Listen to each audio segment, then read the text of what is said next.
जीवात्मा को निकाल के बाहर, शरीर जमीन पर गिरेगा, इस पर कपड़ा डाल दोगे, गांव के बाहर ले जाकर लकड़ियों पर रख के जला दोगे।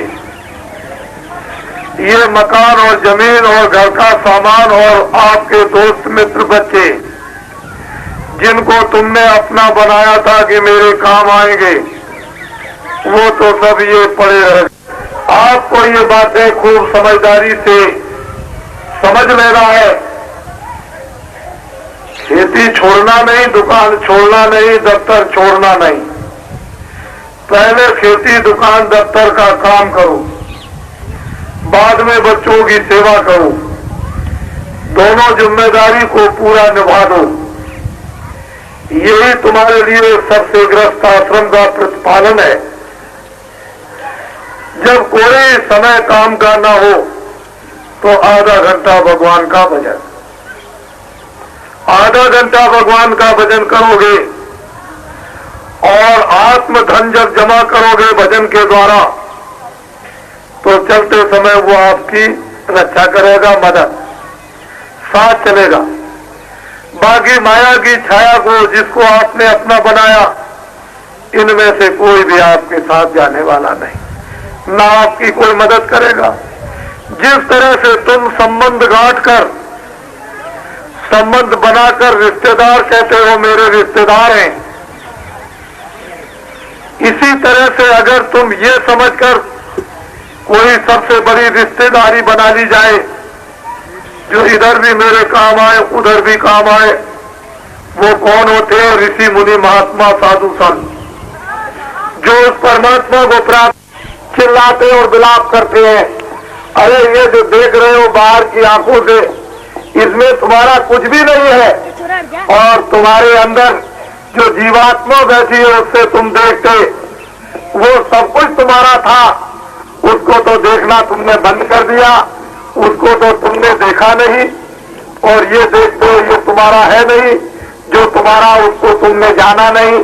इसीलिए जरूरत पड़ती थी कि लाखों और करोड़ों रुपया खर्च करेंगे, दान पुण्य करेंगे, सेवा करेंगे, भाव भक्ति करेंगे, वो महात्मा मिल जाए जिन्होंने प्रभु को पाया है। तो ऐसी विभूतियां समय समय पर आया कर। अब बड़े ध्यान जाएगा तो मुक्ति और मोक्ष तो सस्ते में मिल जाएगी, जो बहुत कठोर और असंभव है। दोनों काम बन जाएंगे, लोक भी बन जाएगा, परलोक भी।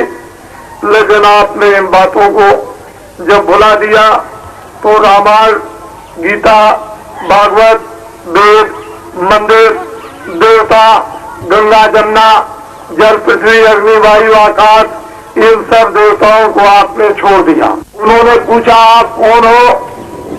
मैं तो अयोध्या का रहने वाला हूँ, यहाँ जंगल में कैसे आए? हमको ऋषियों का आदेश हुआ है तपस्या करने। अच्छा तो मेरे लिए क्या सेवा? जब जरूरत होगी तब हम बताएंगे। राम तपस्या करने लगे। राज में प्रजा बड़ी पीड़ित है और पापों से लग चुकी है। ऐसा काम राजाओं करो कि पापों से मुक्त तुम्हारी प्रजा हो जाए। एक बार समझाया, दो बार समझाया, नारद जी को नाराजगी आई। फौरन पहुंचे कंस के पास, कहा कंस पापी दुराचारी, मैंने बार बार तुझको होश दिलाया लेकिन मेरी तूने एक बात नहीं मानी। जा, मैं तुझको बताया जाता हूँ, तेरी बहन से तुझको मारने वाला पैदा होगा। नारद जी जा रहे थे, बुलाया, कहा कि आपने कहा था मेरी बहन से मारने वाला मुझको पैदा होगा, तो कितने बच्चे पैदा होंगे? कि 8। कौन मुझको मारेगा ये नहीं बताया। एक तरफ से मारना शुरू कर दिया, 7 बच्चे मार दिए, 8 में कृष्ण पैदा हो गए। लेकिन लोगों ने विश्वास नहीं किया। पर समय काल सबको सबक देता है, सबको शिक्षा देता है, सबको मजबूर कर देता है, और वक्त तो बदलता ही है।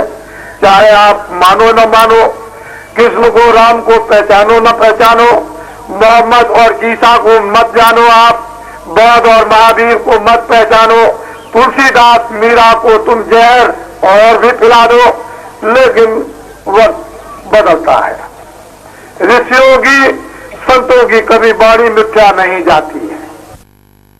और भरतपुर से जब जयपुर तक आया तो मार्गों में कितनी भारी उपस्थिति सड़कों के किनारे, और 5 सत्संगों में किस तरह की भीड़ उपस्थित हुई।